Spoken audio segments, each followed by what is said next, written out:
నీ నా జీవితంలో తటస్థించిన దినం, నీ నా గ్రామానికి, నీ నా ఇంటికి వచ్చిన దినం అంటూ ఒకటి ఉన్నది. ప్రభువు తన దాసులు పంపించాడు, తన వాక్యం వినిపించాడు. ఆయా సమయంలో ఏదో సమయంలో మనం దర్శించి తను మనం రక్షించాడు. ఇది నీ నా అనుభవం ఏంటనే. కాబట్టి అనుభవం కలిగిన వారమే నీవు ఉదయకాలంలో కూర్చున్నా, దేవుని మందిరంలో కూర్చున్నా, దేవుడు ఆరాధనకు వచ్చా, ఆయన ఆరాధన దైవమని, ఆయన వెలిగించాడని, రక్షించాడని, విమోచించాడని, మరణంలో జీవనం దాటింపు చేశాడని, మృతులు అయిపోయిన వాడిని నన్ను బ్రతికించాడని. ఇది నీ అనుభవంలో చెప్పగలిగేది ఆరాధన. ప్రభుని కనపరిచేది, ప్రభుని మహిమపరిచేది. అయ్యా మరణంలో ఉంటుంది, నన్ను జీవనం దాటింపు చేశా, చచ్చిపోతుంది, నన్ను బ్రతికించా, నాకు జీవం ఇచ్చావు, నన్ను చూశా, నా ఎద్దుకు వచ్చా. యెహెజ్కేలు గ్రంథం 16వ అధ్యాయం దయచేసి చూడండి. యెహెజ్కేలు గ్రంథము 16. ఇక్కడ ఒక మాట మనం చదువుతున్నాను. చనిపోయినటువంటి మానవుని జీవిత చరిత్ర ఎలా ఉందో వాక్యం ద్వారా మనకు జ్ఞాపకం చేయబడుతున్నాడు. యెహెజ్కేలు గ్రంథము 16వ అధ్యాయము 5వ వచనం. 5వ వచనం చదవడం సమయం చాలు కనుక తర్వాత నెమ్మది మనం తర్వాత చదువుకోవచ్చు. మనం ఆ మాట చూడండి. నాగుని చదువుకుంటాం. నాగుంది, నీ జన్మదినం చూడగా నువ్వు పుట్టినాడే నీ నాభిశక్తులు కోయబడలేదు, శుభ్రమగుటకు నీవు నీడతో కడగబడను లే. వారు నీకు ఉప్పు రాయకపోయిరి, బట్ట చుట్టకపోయిరి, ఈ పనులు ఒక్కటైనను నీవు చేయవలని ఎవరునూ కటాక్షింపలేదు, నీ యందు జాలిపడిన ఒక్కడును లేకపోయినా. నువ్వు పుట్టిన నాడే బయట నేలన పారవేయబడి చూడ అసహ్యముగా ఉంటుంది. అయితే నేను నీ వద్దకు వచ్చి రక్తములో పలుచున్న నిన్ను చూచి, నీ రక్తములో పలుచున్న నిన్ను పలుచున్న నీవు బ్రతుకుమని నీతో చెప్పి తిని, నీవు నీ రక్తంలో పొలివులను బ్రతుకుమని నీతో చెప్పి తిని, నీతో చెప్పి తిని. చెప్పిన దినము, బ్రతికించిన దినము. అడుగుతున్నారా, నీ నా జీవితంలో ఒక దినము తటస్థించను, నేను ఒక దినము కలిగను. అందుకే మాట ఇక్కడ జ్ఞాపకం చేయబడుతుంది. ఎక్కడ ఉన్నట్టు కదా, మన జన్మదినం చూడగా. అందుకే జన్మ పాపం, కర్మ పాపం అనేది మనం చెప్తాం. దేవుని వాక్యం చెప్తుంది, పాపానికి వచ్చు జీతము మరణము. ఆ మరణమే రెండవ మరణమని మనం ఎదుగుతాం. రెండవ మరణం నుండి ప్రభువుని విమోచించాడు. కాబట్టి ఇక్కడ జ్ఞాపకం చేస్తున్నాను, నువ్వు పుట్టిన నాడే ఎక్కడున్నా రక్తములో పొల్లుతున్నా. రక్తం ఏం చూపిస్తుంది? పాపాన్ని చూపిస్తుంది. కనుక రక్తములో పొల్లుతున్న నిన్ను చదవండి. యెషయా గ్రంథము 1వ అధ్యాయము 18వ వచనం. పాపం అనేది కాబట్టి ఇక్కడ పాపంలో పొల్లుతున్న జీవితము, పాపంలో ఉన్నటువంటి జీవితం, జన్మ పాపం. యెషయా గ్రంథం 1వ అధ్యాయము 18. తీసుకున్నారు చదువుతారుగా. యెహోవా ఈ మాట సెలవిస్తున్నాడు, రండి మన వివాదము తీర్చుకుందాము. మీ పాపము రక్తము వలె ఎర్రనవైనను, అవి హిమము వలె తెల్లబడును, కెంపు వలె ఎర్రనవైనను, అవి గొర్రెబొచ్చు వలె తెల్లనవగును. మీరు సమ్మతించిన మాట వినడన మీరు భూమి మీద మంచి పదార్థములు అనుభవింతురు. సమ్మతింపగా తిరగబడినలా నిశ్చయముగా మీరు ఖడ్గం పాలగుదురు. యెహోవా ఇలాగూ సెలవిచ్చుచున్నాడు. కనుక మీ పాపములు రక్తం వలె ఎర్రనవైనను. రక్తంలో పొందుతున్నటువంటి మానవ జీవితం, నీ నా జీవితం ఒకప్పుడు చూచి కటాక్షించి కరుణించి బ్రతికించాడు. నీ నా యొద్దకు వచ్చిన దినం, నిన్ను సంధించిన దినం, వెలిగించిన దినం. ఇది వ్యక్తిగతంగా మన జీవితంలో ప్రభుని కలిగిన అనుభవం. పిల్లారా, ఈ అనుభవమే ప్రభుని ఆరాధించడానికి ఆధారము. నా ప్రభువు నన్ను వెలిగించింది, నా ప్రభువును రక్షించింది, నా స్థితి ఒకప్పుడు ఇలా ఉంది, నా బ్రతుకు ఒకప్పుడు ఇలా ఉంది. రెండో మాట, చచ్చిపోయిన జీవితం బ్రతకమని ఎందుకు వచ్చా? బ్రతికించడం వచ్చా నేను. ప్రభు వచ్చినందుకు మనం బ్రతికించడం వచ్చాడు. మనం చనిపోయినా అనేది జ్ఞాపకం చేస్తున్నాడు. కడి ఉదయకాలం ప్రభును ఆరాధించడానికి ముందు ఈ మొదటి తలంపులో మృతుల నుండి లేపిన లాజరు నిన్ను లేపాడు, నిన్ను తనింటికి తీసుకుని వచ్చాడు, తన మందిరానికి నడిపించాడు. ఈ విషయం జ్ఞాపకం చేసుకొని తన ఇల్లు మనకి ఇచ్చాడు, దేవుని సేవకు మనకి ఇచ్చాడు, దేవుని వాక్యం మనకి ఇచ్చాడు, సంఘం మనకి ఇచ్చాడు. ఈ భూమి మీద ప్రభును మనం ఆరాధించడానికి భూమి మీద కనుక పిల్లరా సహవాసంలో ప్రభును మనం ఘనపరిచేటువంటి జీవితం మనకి ఇచ్చాడు. అందుకే లాజరు ఉన్న బేత్లెహేముకు తీసుకొని వచ్చాడు. రాగానే ఇక్కడ ఏమైంది, అక్కడ మృతు నుండి లేపబడినటువంటి వాడు కనుక లేపబడిన అనుభవం, లేచిన అనుభవమే మరి జీవం పొందిన అనుభవం, దైవం వెలుగు పొందినది అనుభవం, ప్రభుని ఆరాధించే అనుభవం, ప్రభుని గణపరిచే అనుభవం, ప్రభుని చూచే అనుభవం, ప్రభుని గణపరిచి మహింపరిచి అనుభవించాడు. నిజంగా ఇది ఎంత గొప్ప భాగ్యం, ఇది గొప్ప ఎంత ఆశీర్వాదకరమైన, ఇది నీ నా జీవితం ఎంత దీవెనకరమైన విషయంగా మనం ఆలోచించాలి. అపరాధములో చనిపోయిన నీవు కనుక బ్రతికించబడినాను. దీని కొరకు ఇంకో మాట చూద్దాం, దయచేసి చూడండి. రోమిలకు రాసిన పత్రిక దయచేసి 13వ అధ్యాయం, రోమా పత్రిక 13వ అధ్యాయంలో ఒక వచనాన్ని మనం చదువుతున్నాం. 13వ అధ్యాయము దయచేసి చూడండి.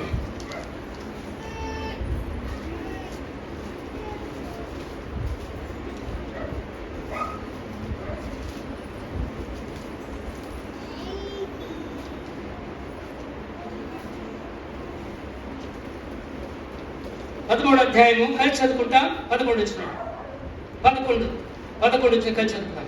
మరియు మీరు కాలము నెరిగి నిద్ర మేలుకొని వేడాలని ఎదిగి తెలుసుకొని ఇలాగ చేయండి. మన విశ్వాసం కంటే ఇప్పుడు రక్షణ మనకు మరి సమీపంగా ఉన్నది. అప్పుడు ఇంకా చూడండి,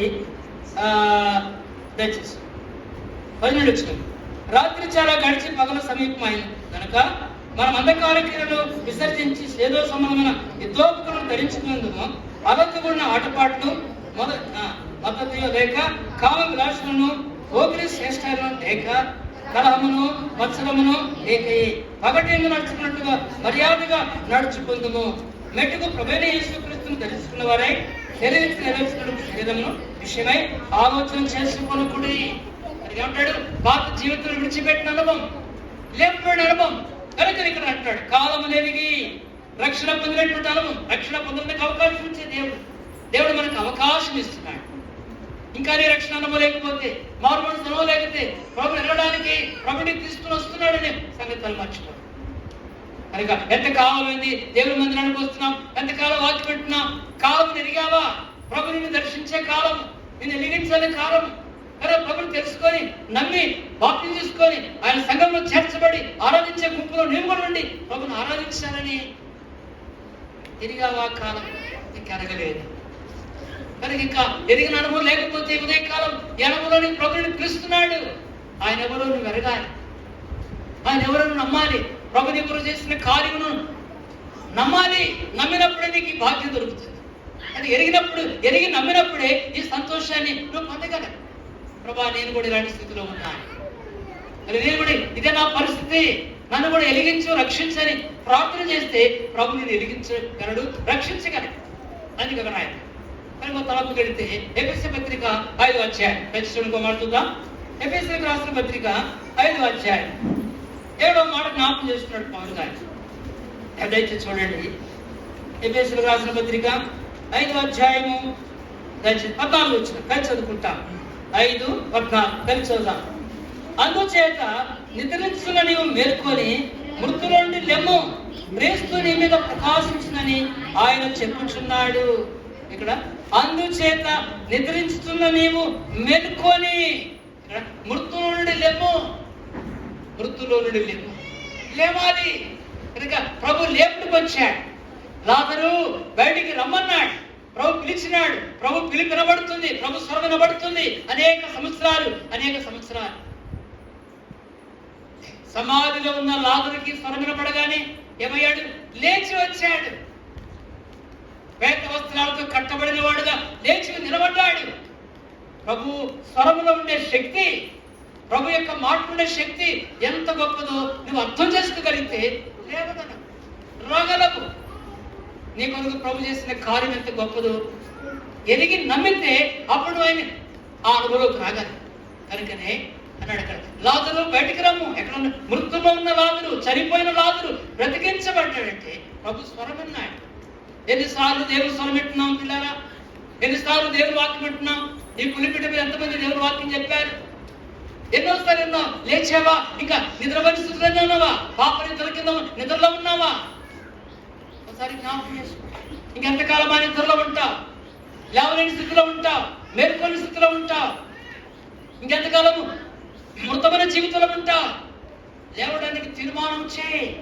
అందుకే ఈ మాట్లాడటం, మృతుల నుండి లెమ్ము. నువ్వు లెగిస్తే నీ మీద ఏమవుతాడు ఆయన? క్రీస్తు ప్రకాశిస్తాడు. ఆ వెలుగు ప్రకాశిస్తుంది, ఆ జీవము నీలో ప్రవహిస్తుంది. ఆయన వెలుగు వచ్చినప్పుడు ఏం జరుగుతుంది? నీ జీవితంలో చీకటి తొలగిపోతుంది. చీకటి అందుకే రాయబడింది అక్కడ ఎఫెసీ 5 తెచ్చి చదవండి, 8 వచ్చిన త్వరగా. ఎఫెసీ పత్రిక 5:8 చదవండి. చీకటి మనకి ఏం చూపిస్తుంది? ప్రభుని ఎదురైన జీవితం, లోకముల జీవితం, పాపముల జీవితం, అంధకార జీవితం. చదవండి 5:8. మీరు పూర్వము చీకటి ఉంటుంది, ఇప్పుడైతే ప్రభువునందు వెలుగు. ప్రభువులోకి వస్తే నీకు వెలుగు. ప్రభువునందు క్రీస్తు యేసునందున్న వారికి ఏ శిక్షా విధి లేదు. శిక్ష సిలువలో భరించాడు ప్రభు, నీ శిక్ష అంతా మోసాడు ప్రభు సిలువలో. క్రీస్తు యేసునందు ఉంటే, విశ్వాసం ఉంచితే రక్షణ. కాగా ఎవడైనా క్రీస్తు యేసునందున్నవాడు నూతన సృష్టి, పాతలు గతించను, సమస్తము కృతమాయను. కొరింథీ 5:17 ఇది జ్ఞాపకం చేసుకోవాలి. 2 కొరింథీ 5:17 రాయబడిన మాట అంటారు. కాబట్టి మనం చూస్తున్నాము ఉదయకాలం ప్రభు రాత్రి లెమ్ము, మృతులో నుండి లెమ్ము. లాజరు లేకుండా దేవుడిని లేపాలని కోరుతున్నాడు. నువ్వు ఇంకా స్థితిలో ఉండాలని ఇష్టం లేదు. ఒక నీకు ఇష్టం ఉండవచ్చేమో, ఇంకా చూద్దామలే, కొంతకాలము, ఇంకా టైం ఉందిలే, యవన కాలము, అప్పుడే ఎందుకులే, తర్వాత చూస్తామలే. ఆయన తెస్తున్నావా? లోకం పరిస్థితులు కూడా తారుమారుగా ఉంది. లోకంలో పరిస్థితులు కూడా ఆందోళనకరంగా ఉన్నాయి. యుద్ధాలు, కరువులు, రకరకాల పరిస్థితులు భూమి మీద ఎన్నో రకాలుగా వార్తలు వింటున్నాం పిల్లారా. దేవుడికి ఇచ్చే అవకాశాలు, దేవుడికి ఇచ్చే సమయాలు కోల్పోతూ పోగొట్టుకోవద్దు. నేడే రక్షణ దినము దేవుని వాక్యం చెప్తుంది. నేడే మిక్కిలి అనుకూల సమయము. ప్రభుని లేపడానికి వచ్చినప్పుడు నువ్వు లేవగలిగితే ధన్యుడవు, ధన్యురాలు. ఎవరొస్తున్నారా? నువ్వు ఇంకా రక్షణ తీర్మానం లేకుండా మృతుల్లో ఉన్నావా? ఎఫెసీ పత్రిక ఉన్నాడు, క్రీస్తుని మీద ప్రకాశించాలంటే నువ్వు లేవాలి. మృతుల నుండి లేవాలి, చని పరిస్థితులు లేవాలి. బ్రతికించడానికి వచ్చాడు, ఆయన పిలిపినబడుతుంది, ఆయన స్వరమినబడుతుంది.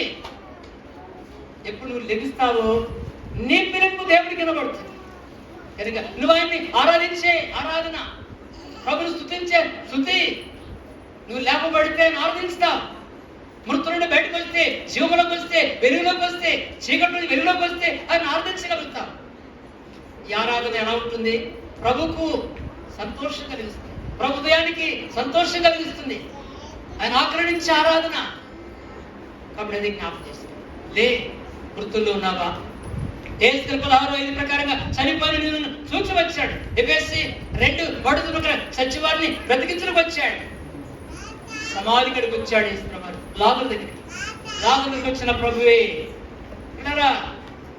ఎఫెసీ 2:1 ప్రకారంగా ఎఫెసీ సంఘము ఎలా ఉంది? వాళ్ళ పరిస్థితి అంటే చచ్చిపోయినారు. అపరాధముల చేతను, పాపముల చేతను చచ్చిన వారుండగా ఆయన క్రీస్తు కుటుంబంలో బ్రతికించాను. క్రీస్తులో బ్రతికించాడు. యేసు ప్రభులో బ్రతికిస్తున్నాడు.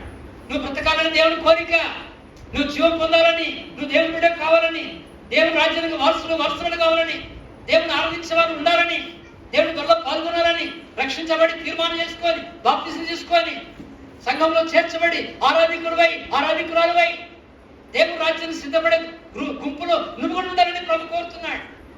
ఇంకా సమయమిస్తున్నాడు. దేవుడు పిలిపిస్తున్నాడు. వినుకుంటా పెడచెవి పెడుతున్నావా? ఇప్పుడే కాదని నీ జీవితంలో ఇంకా సమయాన్ని పొడిగించుకుంటున్నావా, పోగొట్టుకుంటున్నావా? ఈ ఉదయకాలం ఒకసారి ఆలోచించు. నీ రక్షణ తీర్మానం ఎలా ఉంది? మృతులను లే. ఎఫెసీ 5:14 ప్రకారం మృతులు నిర్మో. క్రీస్తు నీ మీద ప్రకాశించాలని కోరుతున్నాడు, నీలో ప్రకాశించాలని కోరుతున్నాడు. ఎఫెసీ 5:8 ప్రకారం పూర్వపు చీకట్లో పట్టింది. చీకటి అనేది దైవకు దూరం చేసేది, దైవ రాజ్యం దూరం చేసేది, దైవ సన్నిధి దూరం చేసేది. నేనా పాత జీవితం ఉదయకాలం ఆయన సమీపంగా రావాలని కోరుతున్నాడు, నేను పిలుస్తున్నాడు. కాబట్టి మొదటి తలంపులు జ్ఞాపకం చేస్తున్నాడు. ప్రభుని ఆరాధించుటగా దేవుని ఇంట్లోకి వచ్చిన సోదరుడా, ఆరాధికులతో నువ్వు కూడా ఒక ఆరాధికురాలుగా, ఒక ఆరాధికుడుగా, ఓ దేవుని బిడ్డవుగా, వెలిగించబడి రక్షించబడిన దేవుని బిడ్డవుగా నువ్వు కలిసి ప్రభుని ఆరాధించడానికి సిద్ధం ఉన్నావా? ఇంక అనుభవం నీకు లేకపోతే ఈ దినమైన ఓ తీర్మానం చేయి. ప్రభు సన్నిధిలో ప్రార్థించు. నీ పాపల విషయమై పశ్చాత్తాపడు. ప్రభాని వాక్యం ఉంటున్నా, నేను చనిపోయే స్థితిలో ఉన్నా, నేను మరణించిన స్థితిలో ఉన్నా, నాలో దైవ జీవము లేదు, నాలో దైవ వెలుగు లేదు, దైవ సంతోషం లేదు. ప్రభా నన్ను క్షమించాను, నన్ను రక్షించు. ప్రభుకు నువ్వు ప్రార్థన చేసుకుంటే ఈ దిన మీద రక్షణ దినం ఉంటుంది. ఈ దిన మీద నీకు వెలిగించబడిన దినముగా మారుతుంది. నీ జీవితంలో మార్పు చెందిన దినముగా ఉంటుంది. ఈ 2024 8వ నెల 3 ఆదివారం 18వ దినము ప్రభు దినం. శుభదినముగా, రక్షణ దినముగా నీ జీవితంలో చూడగలవు. సోదరి సహోదరుడు, ఈ అనుభవం రావాలని ప్రవాసిస్తున్నాడు. దొరికింది లాజరు, మృతు నుండి లేకుండా లాజరు ఉన్న గృహాన్ని బేతలేకి వచ్చాడు. మొదటి తలంపు దయచేసి జ్ఞాపకం చేసుకో. రెండో తలంపు గడద ఒక మాట చెప్తాను దయచేసి. యోహాను సువార్త 2వ అధ్యాయం, యోహాను సువార్త 12వ అధ్యాయము 2వ తలంపు 3వ వచనం చదువుతాను. 3వ వచనం అందరూ కలిసి చదువుకుంటా. 3. అప్పుడు మరియా మిక్కిలి విలువగా అచ్చడి జటామాంసత్తరు ఒక శీర్ణరెత్తు తీసుకొని యేసు పాదములకు పూసి తన తల వెంట్రుకలతో ఆయన పాదములు తుడిచెను. ఇల్లు ఆ అత్తరవాసంతో నిండెను. రెండో తలంపులు ఇక్కడ మనకి ఏం కనబడుతుంది? అత్తర పుట్టి పగలగొడుతుంది మరియమ్మ గారు. ఎవరి నిమిత్తమో? ప్రభా నువ్వు నా దైవం. ఇప్పుడు ఆయనకి ఎంత విలువిచ్చారంటే ఆ కుటుంబంలో, ప్రభుని ఎంత ఘనపరుస్తున్నారంటే, మరియా దైవభక్తి కలిగిన వ్యక్తి, ప్రభు పాదాల కాడ కూర్చున్న వ్యక్తి, దేవుని వాక్యం వినే వ్యక్తి కనుక తనకు కలిగినటువంటిది ఆ విలువైనది అత్తర గుడ్డి అని రాయబడి. ఆ అత్తర ఏం చూపిస్తుంది? మన వరకు సువాసన, ప్రభు యొక్క మరణము, భూస్థాపన, పునరుద్ధాలకు గుర్తు చేయబడుతున్నది ఈ అత్తరు. ఆయన మరణాన్ని మార్కు సువార్త ఒక మాట చూద్దాం దయచేసి చూడండి. మార్కు సువార్త 14వ అధ్యాయం, మార్కు సువార్త 14.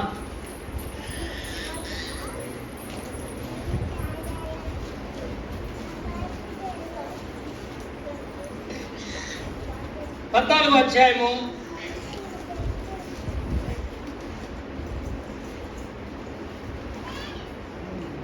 ఇక్కడ ఒక స్త్రీ మనకు కనబడుతుంది. ఒక స్త్రీ కనుక మనం చూస్తే 3వ వచనం చదువుకుంటా. 3 నుండి.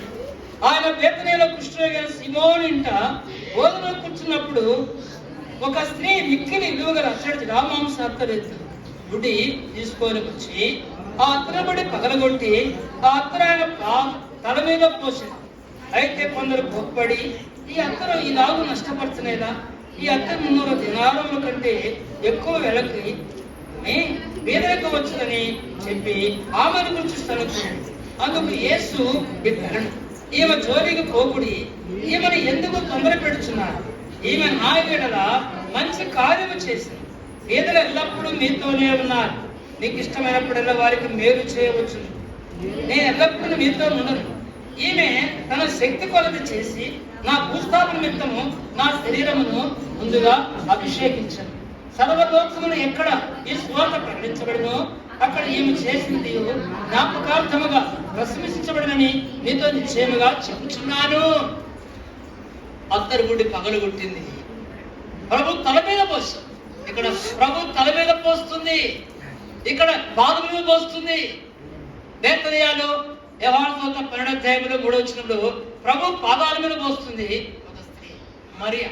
ఇక్కడ తల మీద పోస్తుంది. అత్తరు ఎంత విలువైనది, అత్తరు విలువైనది కనుక విలువైనది ప్రభుకి ఇస్తుంది. కనుక విలువైనది ఏమిటి? భూమి మీద మానవుడికి డబ్బు విలువైనది, బంగారం విలువైనది, వస్త్రాలు విలువైనది. కానీ ఇవన్నీ ఏది విలువైన వస్తువులను కూడా బీరువాలో పెట్టుకుంటాం, విలువలేనిది కూడా ఎక్కడెక్కడ పడేస్తాం. ఇక్కడ గమనించండి, ఇక్కడ మనకి ఏం చూపిస్తుంది? ప్రభుకి ఇచ్చేది చూపిస్తుంది, ప్రభుకి అర్పించేది చూపిస్తుంది. ఏది తనకి విలువైనదో, ఏది ఆమెకు శ్రేష్టమైనదో, ఏది ఆమెకు అవసరమైనదో దాచిపెట్టుకుంది, అది ఇచ్చేసింది. ఇప్పుడు ప్రభుకి పాదాల మీద పోసింది, పగలగొట్టి పోస్తుంది. ఇంకా మిగిలించుకోలేదు, దాచిపెట్టుకోలేదు. ఆ గుడ్డి పగలగొట్టింది, ఆయన పాదాల మీద పూర్తిగా పోసేస్తుంది. కనుక మన జీవితాలు విలువైనది. అందుకే అక్కడ రాయబడింది మార్కు 14లో ఒక మాట ఏమన్నాడు? ఇక్కడ 9వ వచనంలో సర్వలోకములో ఎక్కడ ఈ సువార్త ప్రకటించబడినో ఈమె చేసినది జ్ఞాపకార్థముగా ప్రశంసించబడుతుంది, ఆరాధించబడుతుంది, జ్ఞాపకం చేయబడుతుంది. దినాలలో ప్రభువు చేసిన సేవా పరిచర్య స్త్రీలు అనేక రీతిలుగా మనకు కనబడుతుంది. ఈ అత్తరబుడ్డి ఏమి చేసింది?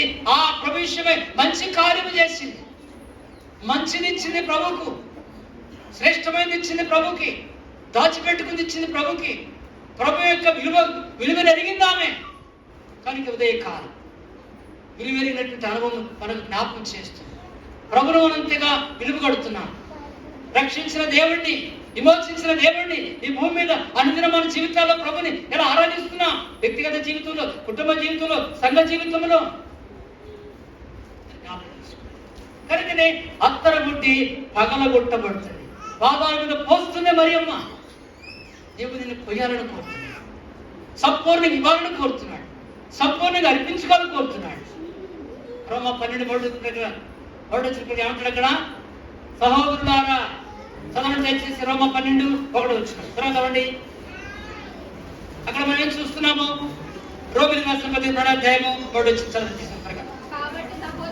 కాబట్టి సహోదరులారా, పరిశుద్ధమును దేవునికి అనుకూలమైన సజీవ యాగముగా మీ శరీరములను ఆయనకు సమర్పించుకుని దేవుని వచనను బట్టి మిమ్మల్ని ప్రతిమానుకొనుచున్నాను. ఇటు సేవ మీకు యుక్తమైనది. ఇటు సజీవ యాగము కనుక ప్రభుకు మనం సజీవంగా సమర్పించుకోవాలి. ప్రాణాత్మ దేహాలను ప్రభుకు అర్పించుకునేది ఆరాధన.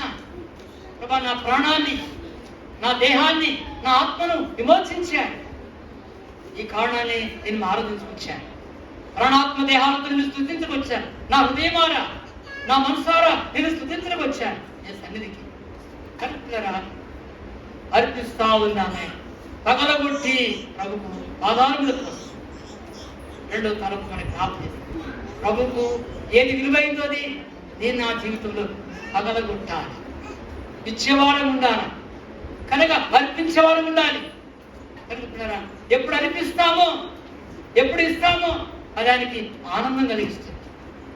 దాచిపెట్టుకునేది కాదు, సగమిచ్చేది కాదు. నీ పూర్ణ హృదయంతోను, నీ పూర్ణ ఆత్మతోను, నీ పూర్ణ శక్తితోను, నీ పూర్ణ వివేకముతోను నీ దేవుడైన యెహోవాను ప్రేమించాలి. ప్రేమించడం అర్థం ఏంటి? ఆయన మాట విని ఆయన వచ్చే వాక్య ప్రకారంగా జీవించేదే దేవుడు ప్రేమించే. నిన్నంతగా ప్రేమించాడు ప్రభు, నిన్నంతగా ప్రేమించాడు. ప్రేమించి ప్రాణం ఇచ్చాడు. ఆయన ఏది దాచిపెట్టుకోలేదు. రోమపత్రిక 8వ అధ్యాయం. ప్రభువు నీ కొరకు నా కొరకే దాచిపెట్టుకోలేదు, ఇచ్చేశాడు. మరి ఆయనకి ఇవ్వడానికి మనం సిద్ధంగా ఉన్నామా? తీసుకుని వచ్చామా ప్రభుకి ఇచ్చేదానికి? ఆరాధన మన ఉదయాలు ఆరాధనతో నింపబడ్డాయా? ఇలా గమనించాం. అటు హృదయంతో మనం వచ్చామా? అటు అనుభవం మనం ఉన్నామా? కనుక ఉదయకాల ప్రభు మనకి జ్ఞాపకం చేస్తున్న మాట రోమపత్రిక దయచేసి 8వ అధ్యాయము 32 వచ్చిన కలిసి చదువుకుంటాం. 32. తన సొంత కుమారుని అనుగ్రహించుడు వెనుతీయక మనందరి కొరకు ఆయనను అప్పగించిన వాడు ఆయనతో పాటు సమస్తమును మనకెందుకు అనుగ్రహించాడు. ఆ చిన్న మాట గమనించండి దయచేసి. ఏమన్నా 32 వచ్చిన తన సొంత కుమారుని అనుగ్రహించుటకు వెనుతీయక మనందరి కొరకు ఆయనను అప్పగించిన వాడు. మనందరి కొరకు అప్పగించుకున్నాడు.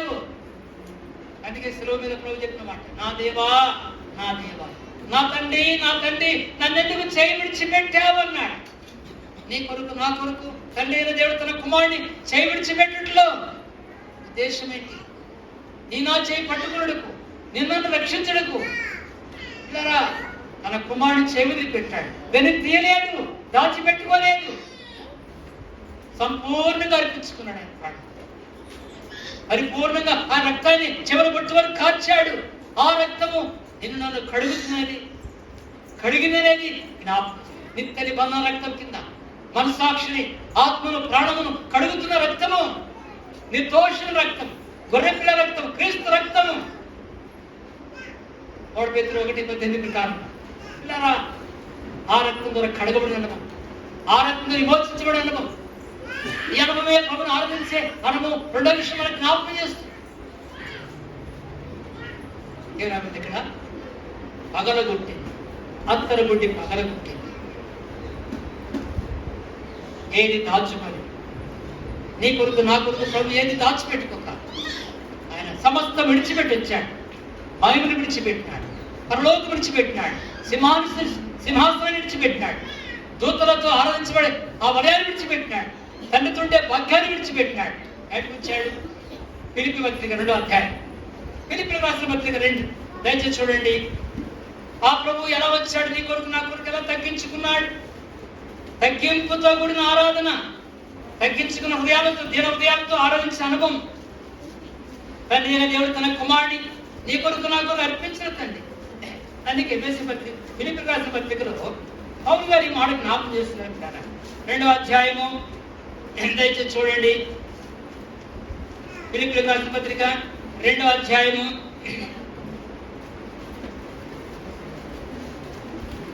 6వ వచనం.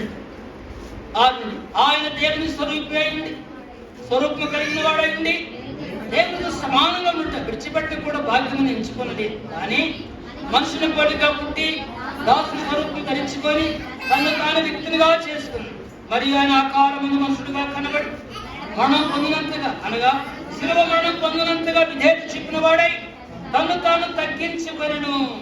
అందుచేతను పరలోకం ఉన్న వాళ్ళు కానీ, భూమి మీద ఉన్న వాళ్ళు కానీ, భూమి కింద ఉన్న వాళ్ళు కానీ, ప్రతి వారి మోకాలు యేసు నామమున వంగునట్టును, ప్రతి వారి నాలుగు తండ్రి అయిన దేవుని మహిమార్థమై యేసుక్రీస్తు ప్రభువుని ఒప్పుకున్నట్టును, దేవుడు ఆయనను అధికముగా హెచ్చించి ప్రతి నామమును పైనామము ఆయనకు అనుగ్రహించెను. అన్ని నామముల కంటే పై నామమును ప్రభువు ధరించున్నాడు. అన్ని నామములకు పైనామం కలిగిన వాడు.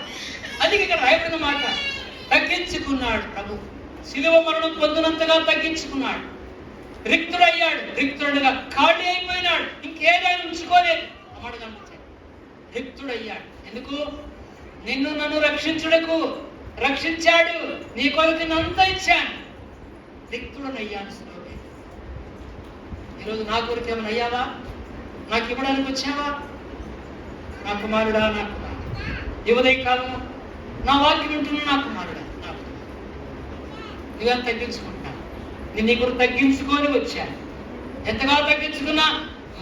శిలువ మరణం పొందినంతగా తగ్గించుకున్నాను. ఆ శిలువలో వేలాడినాడు. నిస్సహాయుడైపోయాడు. ఈనాడు నేను తగ్గింపనాలి. తగ్గించుకుని హృదయాలు వస్తున్నామా? దేని హృదయాలు వస్తున్నామా? ప్రభు చేసిన వేరుకారులకు తీర్ణమవుతున్నామా? ఆ దీన హృదయం నివసించేవాడైనా, ఆ హృదయంలోకి వచ్చే ఆరాధన ఆక్రానించేవాడైనా, ఇష్టపడేవాడు ఆరాధన. దీన హృదయం ఉందా? ఏ హృదయం ఉంది? ఈ హృదయం కాదు. ఏ హృదయంతో ప్రభువును ఆరాధించుకొచ్చా? ఈనాడు హృదయంలోకి ఏమున్నాయి? ఈ హృదయంలో ఎవరున్నారు? ప్రభు ఉన్నాడా? లోకం ఉందా? శరీరం ఉందా? అనేక విచారాలు ఉన్నాయా? ఈ లోక సమగమని నిన్ను ప్రభుకు దూరం చేసి, ప్రభుకి దూరం చేసి, ఆరాధన చేయకుండా నీ నోరు కట్టేసిందా? నీ హృదయానికి కట్లు వేసేసిందా? ఒకసారి ఆలోచించు. ప్రేమైన సహోదరి, రెండో తలంపు జ్ఞాపకం దేవుడికి అర్పించుకున్నాడు. మూడో తలంపు కింద దయచేసి మూడో తలంపు చూద్దాం. 2వ అధ్యాయము కృపగా మాట జ్ఞాపకం చేసుకుని ఆరంభకి వెళ్తాం. 2వ అధ్యాయము 3వ విషయం మనకి జ్ఞాపకం చేయబడుతుంది. యోహాను సువార్త 2వ అధ్యాయం 3వ విషయం మనకి ఏం జ్ఞాపకం చేస్తుంది? దయచేసి 3వ వచనం ఏముందండి అక్కడ? ఆ చివరి మాట, చివరి పంక్తిలో యోహాను సువార్త 2వ అధ్యాయం 3వ వచనం. అప్పుడు అప్పుడు మరియా మిక్కిలి గల జడామాంసత్తరు ఒక చేరున్నర తీసుకొని యేసు పాదములకు పూసి తన తలవెంట్రుకతో ఆయన పాదములు తుడిచింది. ఆ ఇల్లు ఆ అత్రవాసంతో నిండెను. తల వెంట్రుకలు ఇక మాట జ్ఞాపకం చేయలేదు. తను విలువైనది, తనకు శ్రేష్టమైనది. స్త్రీలకు వెంట్రుకలు ఎంతో విలువైనది. ఆ వెంట్రుకలతోటే శిరస్సు, తలంపులు, మనస్సు అంతటినీ ప్రభుకు అర్పించుకుంటుంది పాదాల దగ్గర. తల వెంట్రుకలతో తుడిచినారు. కనుక ఈ అనుభవం నీవు నేను కలిగి ఉన్నది చెబుతున్నాను. వెలిగించబడి ఎంతో కాలం ప్రోబిడ్లుగా ఉన్నా ఈ అనుభవం ఎలా ఉంది? ఈనాడు నీ ఆనంద అనుభవం ఎలా ఉంది? మూడో తలంపుకి వస్తే అక్కడ ఏముంది? ఇల్లు అత్తర వాసనతో నిండెను. ఆ అత్తర వాసనతో నిండటానికి ఎవరు కారణమంటే ప్రభువే. ఒకటి తన తమ్ముడు, తన సహోదరుడు. అక్కడ ఏముందంటే మరణమున ఇంటిలో, దుఃఖమునింటిలో వేదన కలిగిన ఇంటిలో, విచారం కలిగిన ఇంటిలో ఏముంది? సువాసన వెదజల్లబడుతుంది, పరిమళ వాసన వ్యాపిస్తూ ఉంది ఆ ఇంట్లో. ఆ గృహముల నుండి వేదనకి అంతటికి వ్యాపించింది ఈ సువాసన. ఇల్లు, ఇల్లు అంటే మనమే ఆ ఇల్లు. ఎఫెసీ పత్రిక 2వ అధ్యాయం, ఎఫెసీలకు రాసిన పత్రిక 2వ అధ్యాయానికి వెళితే ఒక వచనం మనం చదువు, 2 వచనం తర్వాత చూద్దాం. ఇంటిని గురించి రాయబడిన మాట ఎఫెసీలకు రాసిన పత్రిక 2, దయచేసి చూడండి. 2వ అధ్యాయము, ఎఫెసీలకు రాసిన పత్రిక 2వ అధ్యాయము 22 చదువుకుంటాం. 22 క్రీస్తు యేసు ముఖ్యమైన మూలమై ఉండగా అపొస్తలులు ప్రవక్తలు వేసిన పునాది మీద మీరు కట్టబడుచున్నారు. ప్రతి కట్టడం ఆయనలో చక్కగా అమర్చబడి ప్రభునందు పరిశుద్ధమైన దేవుల మటుకు వృద్ధి పొందుతున్నారు. ఆయనలో మీరు కూడా ఆత్మలో దేవునికి నివాసమునకు కట్టబడుచున్నారు. నివాస స్థలమైనట్టుకు కనుక ఆయన నివాసం ఏది? ఒక ఇల్లుని గురించి ఇక్కడ మాట్లాడుతున్నాడు ఆయన. కనుక నివాసము, దేవుడు నివసించే ఇల్లు. ఇక ఆ ఇల్లు అత్రవాసంతో నిండి ఉన్నది. ఈనాడు నీ ఇల్లు ఎలా ఉంది? ఈ ఇంటి ఎలా ఉంది? అత్రవాసంతో ఉందా? ఆరాధనతో ఉందా? ఇరిగిన హృదయంతో ఉందా? నరిగిన హృదయంతో ఉందా? లేకపోతే హృదయంలోకి విచారము, కలవరములు, తొందరలు, రకరకాల పరిస్థితులు నీ హృదయంలో ఏర్పాటు చేస్తున్నాయా? ఒకసారి ఆలోచించు. ఈరోజు నీ గృహము, నీ ఇల్లు, నా ఇల్లు ఎలా ఉంది పిల్లారా? మన ఇల్లు ఎలా ఉంది? మన ఇల్లు నెమ్మదితో ఉందా? నెమ్మది లేకుండా ఉందా? కుటుంబ జీవితం ఎలా ఉంది? వ్యక్తి ఎలా ఉంది?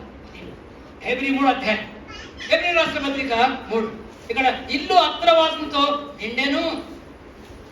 హెబ్రీ రాష్ట్ర పత్రిక 3వ అధ్యాయములు ఇక్కడ దైవజనుడు ఒక మాట జ్ఞాపకం చేస్తున్నాడు. దయచేసి చూడండి. 3వ అధ్యాయము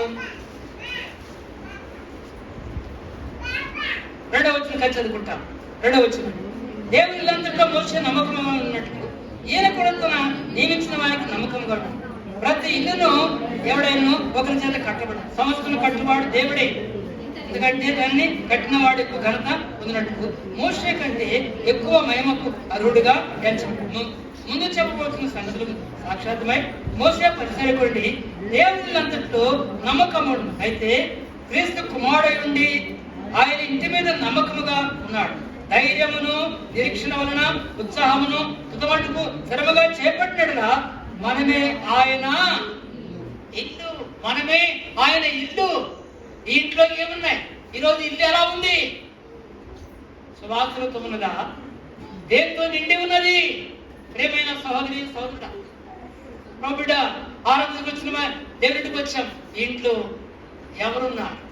యేసు ప్రభునుడి ద్వారా, ప్రవచనుడి ద్వారా, తమ్ముడు లేపడి ద్వారా ఆ ఇంట్లో ఏముంది? దుఃఖం పోయింది, మరణ వాసన పోయింది, జీవపు వాసన వచ్చింది, సువాసన కనబడుతుంది, సువాసన వ్యాపిస్తుంది ఆ ఇంట్లో. ఒకరోజు నేను ఆ జీవితం కప్పడాల ఈ సువాసన ఉందా లేక ఇంకే వాసన ఉంది? ఏదో చనిపోయిందాడు, ఏదో చచ్చిపోతే వాసన వస్తా ఉంది. ఆ వాసన మనకి చెప్పి పేరవని అడు తిరుగుతాయి, కష్టం. దుర్వాసన నిరాకరిస్తాం, మంచి వాసన ఆక్రమిస్తాం. ఇట్లా గమనించండి. కేశవరుడు వస్తే గట్టి అర్థమైంది. కేశవరుడు లోపలికి వచ్చాడంటే సువాసన వ్యాపిస్తుంది మందిరం అన్న అత్తలు కొట్టుకుని వస్తాడు. అనావాసన ఇక్కడికి అన్నకున్న బలహీనత బట్టి చెమడ పోస్తాడు, బాడీ అంతా వేడిగా ఉంటాయి. తరగాడుతున్న పరిస్థితి అన్న వ్యాపిస్తున్న మందిరం అంతా సువాసన అంటాడు. పలపలం అవుతాడు. ఏది చెప్తున్నానంటే సువాసన అత్తరనేది అది ఎంత విలువైనది. కనుక నీ ప్రభు విలువైన వాడు, నీ నా జీవితానికి విలువైన వాడు. విలువైన ఇచ్చినప్పుడు ఏం జరుగుతుంది? ఆ ఇల్లు అత్తర వాసనతో. ఇల్లు ఉంటే, ఆ ఇంట్లో ఉంటే, ఆ అత్తరు ఉంటే పగలగొడతాం. పగలగొట్టినప్పుడు వాసన వస్తుంది. ప్రభుకి ఇచ్చిన ఇల్లు అత్తర వాసనతో నిండి ఉన్నదా? నీ ఇల్లు ఎలా ఉంది? నీ హృదయం ఇల్లు ఎలా ఉంది? ఒక్క వచ్చి చదువుకుంటాను. కనుక మనమే ఆ ఇల్లు. ఇక్కడ మనం చదివాం. దయచేసి ఒక మాట చదువుకొని ఆరోగ్యం పెడతాను. మత్తయి సువార్త 12వ అధ్యాయం, మత్తయి సువార్త 12 దయచేసి తీసుకోండి. ఒక వచ్చిన జ్ఞాపకం చేసుకుంటాం. 12వ అధ్యాయము మత్తయి సువార్త ఒక వచ్చిన చదువుకుంటాం. అందరం కలిసి చదువు వచ్చినాయి. 12:34 అందరం కలిసి చదువుకుంటాం.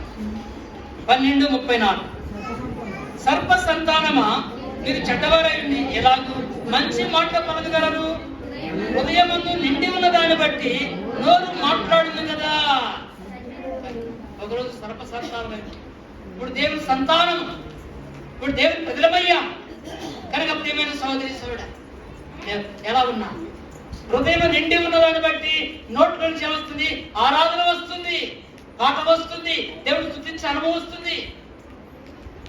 ఏం నింపుకున్నా అక్కడ రాయబడి 2 మాట చెప్పాడు. అక్కడ ఒక మాట ఉన్నాడు, మంచి ధననిధి చెడ్డ ధననిధి అంట.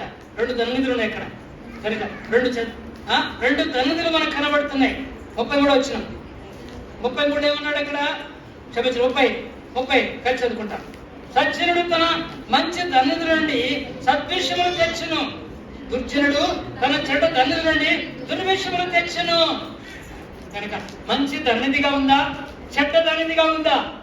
ధన నిధి, నిధి అంటే సంపద కలిగినటువంటిది. ఈనాడు హృదయములు, మన హృదయంలో ఏ నిధి ఉంది? ఏ నిధిలాగున్నా హృదయం నిండి ఉన్న దాన్ని బట్టి నోరు మాట్లాడుతుంది. హృదయంలో ఏముంటుందో అది బయటకు వస్తుంది.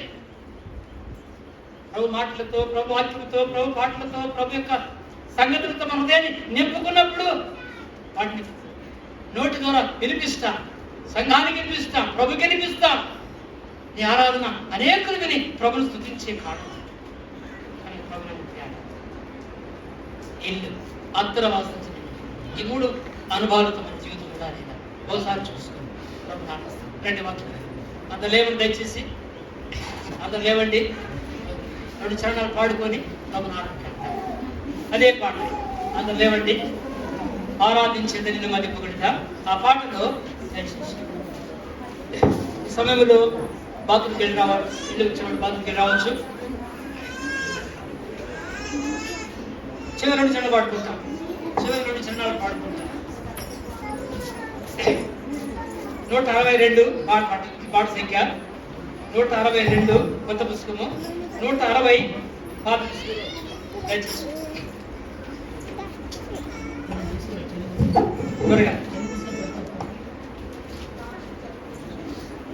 6, 7 చరణాలు. పల్లవి 6, 7 చరణాలు. చివరి 2 చరణాలు పాడు.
నా ప్రియ ప్రభువా ఆరాధించేదా నిన్ను మదితోకనిగా నిరంతరము నిన్ను స్తుతించెదను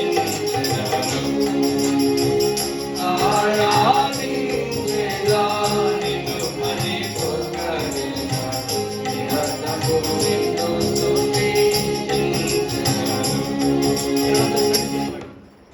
అందరూ నెమ్మదిగా సంటిసుకోండి. చిన్నపిల్లలు వెళ్ళిపోండి, వాళ్ళు వెళ్ళిపోండి, సంటిసుకు వెళ్ళిపోండి, నెమ్మదిగా వెళ్ళిపోండి.